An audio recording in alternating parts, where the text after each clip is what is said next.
Balita ko, duguan nilong na Shalane ngayon ah. Sir Manik, shoutout sa'yo.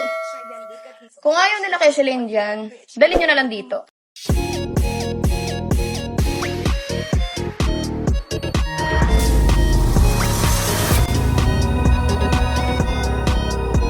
Balita ko, duguan nilong na Shalane ngayon ah. Ito na lang. Sir Manik, shoutout sa'yo. Kung ayaw nila kay Shalane dyan, dalhin nyo na lang dito. Kasi pag yung bata nagsumbong sa akin, walang bata-bata sa akin kung sino yung napak sa kanya. Didisiplinahin ko yan.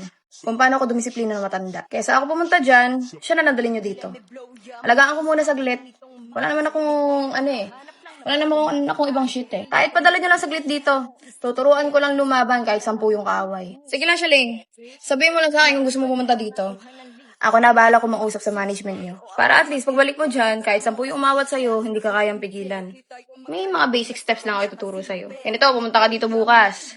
Kapag dumating ka dito, ikwento mo sa akin lahat ng nangyari. Lahat. Pati yung mali mo. Pag nalaman kong ikaw yung tama, marami ko tuturo sa'yo. Pero pag nalaman ko ikaw yung mali, papauwiin kita agad.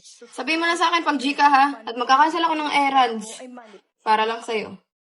So, gusto ko lang sagutin yung mga comment na nagsasabing na one-sided daw ako, na mga sinasabi niya na, ay, syempre kapatid niya yan, kaya lagi niyang kakampihan. Hindi.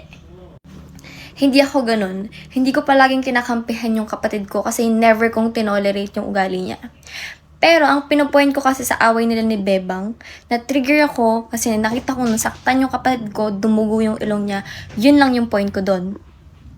Kasi nga, lagi ko sila sinasabihan, hanggat kayang pag-usapan nila, huwag nilang idaan sa sakitan.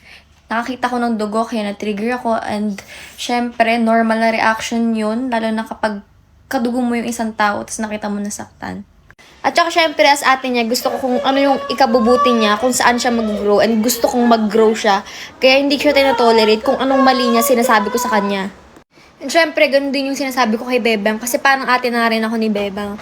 Ang one thing na kailangan nilang gawin ngayon ay mag-usap. Pero kung magpapatasan sila ng pride, wala. Mag-away pa din sila. Walang mangyayari.